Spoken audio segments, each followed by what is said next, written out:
Hi everyone, it's Raina. So this video is for the new moon in Aquarius happening on the 4th of February 2019 at 3:04 p.m. Central Standard Time. If you live in the Southern Hemisphere, I am assuming it will be on the 5th of February, but in any case, in that time range. And this is going to be at 15 degrees of Aquarius, the sun, moon in conjunction.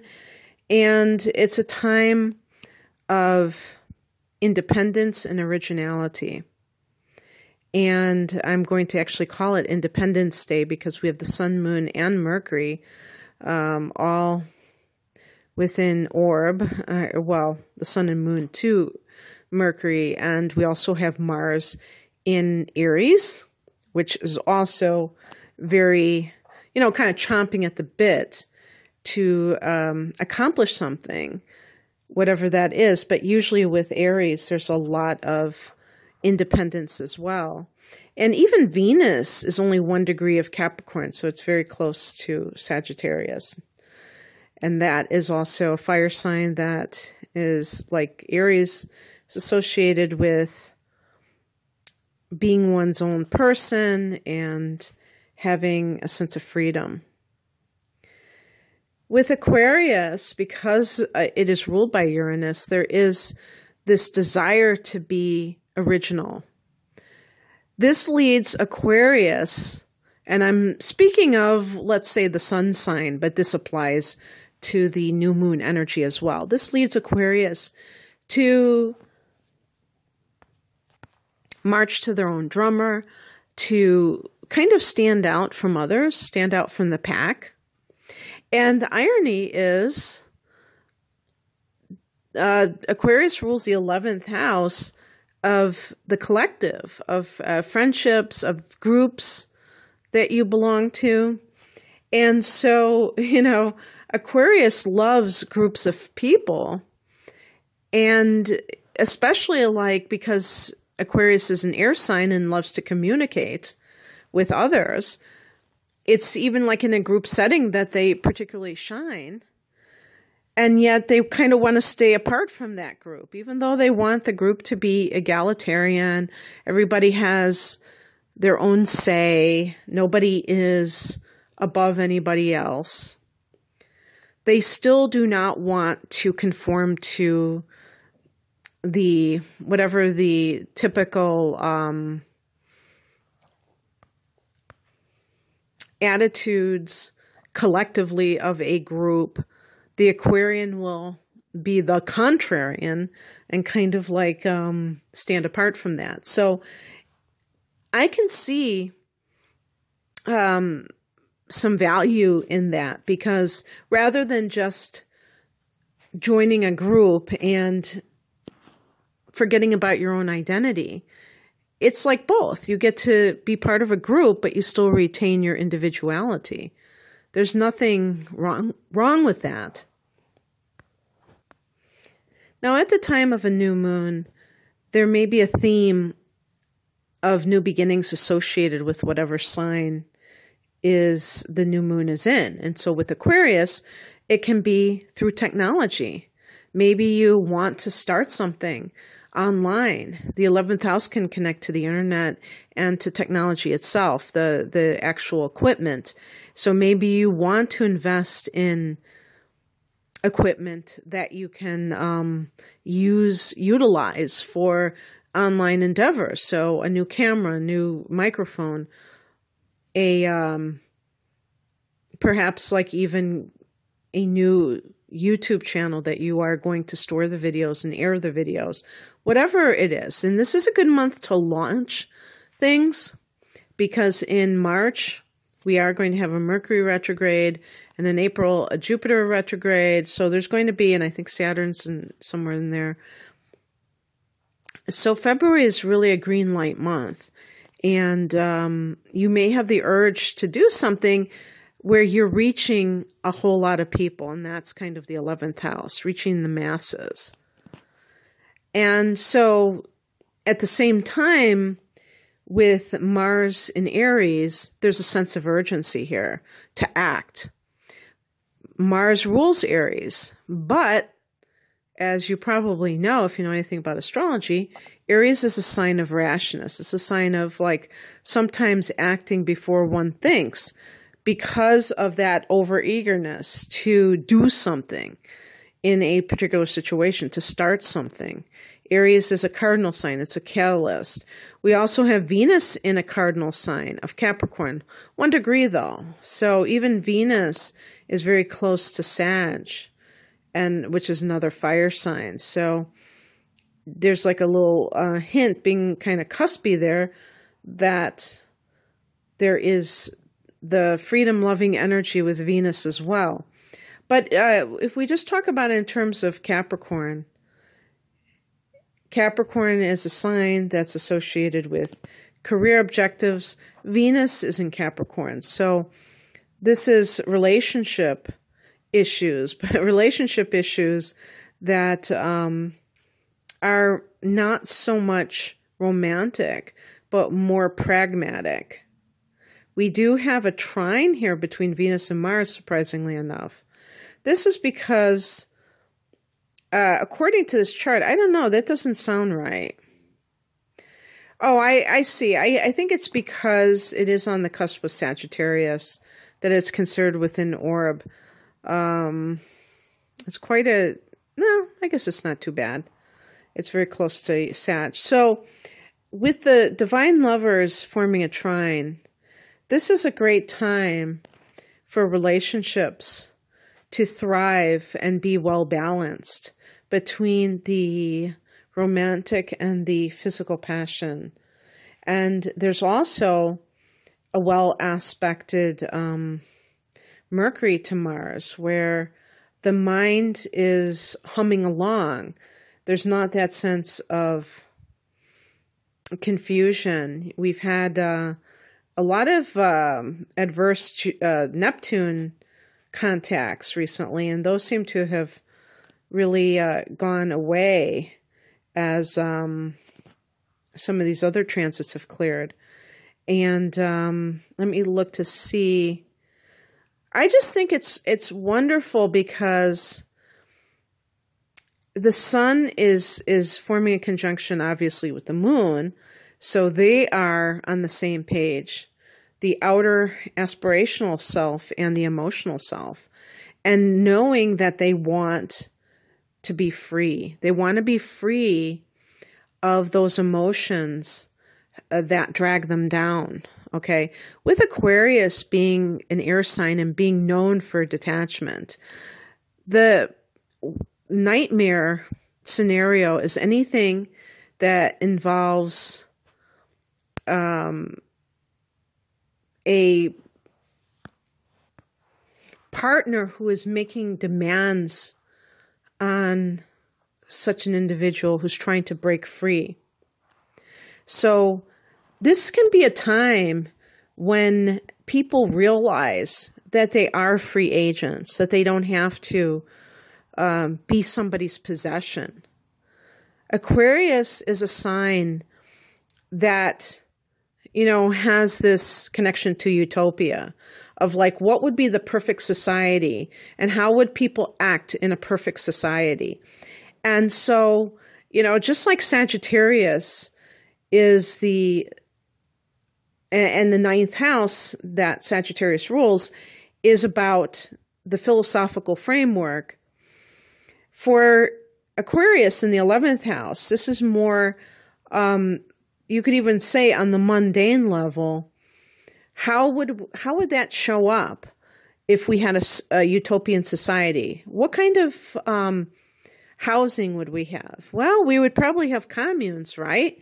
Because we would live as a collective. We would all kind of chip in so that everyone would have a home, everyone would have a say. There wouldn't be some people who had so much more. There wouldn't be that disparity that we see nowadays. And that sense of like everything is perfect because it is equal. But also, at the same time, that nobody has ownership over another person.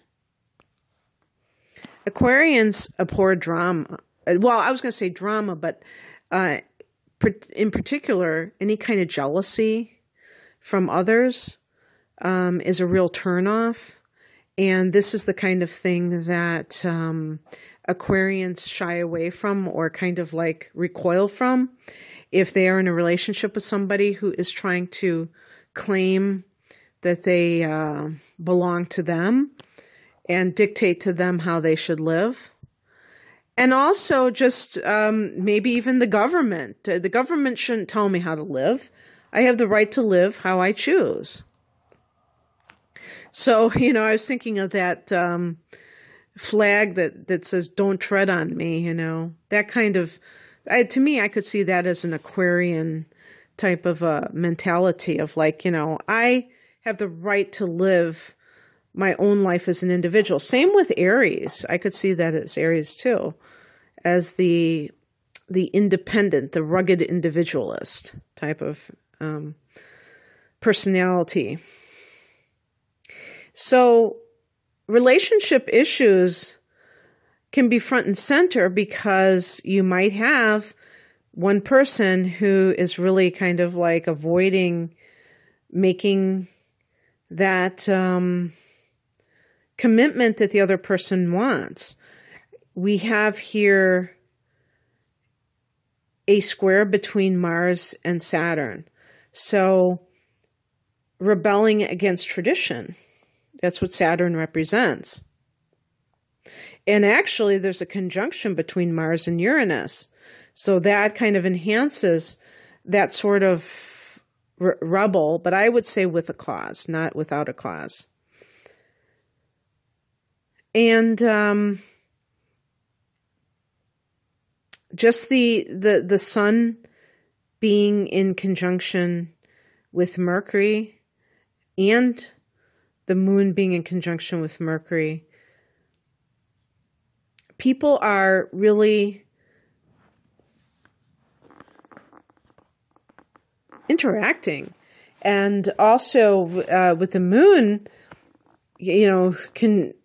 in conjunction with Mercury, same thing. It's like expressing your feelings, expressing how something makes you feel, but still retaining that sense of independence and detachment, even as you talk about something. So in a strange way, this could be a great time to break up with somebody because you're able to do so without clinging to the past due to some sort of sentimentality, but rather really being able to detach and see things from the intellectual point of view, analytical point of view, and not allowing emotions to kind of distort things. And there is also going to be, or there are going to be lovely sextiles from the Sun, Moon, and Mercury to Jupiter. So this is a great time emotionally for positivity, but also for you to come up with great ideas that you can capitalize on later. And this could also involve what you are choosing to do in your future. So in other words, professionally even, this could be something that you do down the line. With Venus trining Uranus, any kind of relationship issues are respected when it comes to the idea of freedom. So even if two people have no intention of breaking up, if one person feels that the other is kind of oppressing them in some way, they can discuss it because they have, the wonderful Mercury conjunctions and also the sextile between Mercury and Jupiter. They can discuss it, and it's going to be on the positive side. It's not going to be something where the other person takes offense, they get defensive or anything like that. Chances are the other person will be receptive to the person's, their partner's needs, and they won't be reactive. However, we do have a square between Mars and Pluto, and that's pretty intense, to say the least. So I can't say that that is 100%, that everybody's going to be balanced. But I do think that this bodes well for relationships where there's just a need for each party to kind of like respect the other's need for their own time and their own, who they are as an individual. Sometimes some people think that you have to do everything together. And this may be the time when the other person says, hey, there's certain things I would like to do, and I would like to be able to do them by myself and without feeling that I am somehow betraying you. Or if you belong to any kind of groups and your partner doesn't like that kind of group or those friends, and you're able to negotiate with your partner, I really would like to see these friends, even if you are not interested in coming, and it being okay. I think this is a good time for respecting other people's needs for their own individuation or individuality. The only caution here is that Mars is in Aries, and people can sometimes be quite impatient to see change and being aggressive. When they're asking for what they want, it's almost like this demand. And when people demand things, other people tend to be resistant to that. So learning how to assert oneself without being aggressive is the key. Okay, I hope that you have a wonderful new moon in Aquarius, and that you're able to see areas in your life where you would like just a complete break and a new beginning, and not, again, I think what's really important is not looking back. Not having that kind of sentimentality that's a bit overblown, that really is romanticizing something that was far from perfect and not seeing it as it really was. And really, because Aquarius is so forward-seeking, they're willing to just forget the past and forge ahead. And that's what a lot of us need to do in at least one area of our life. Okay, take care. Bye.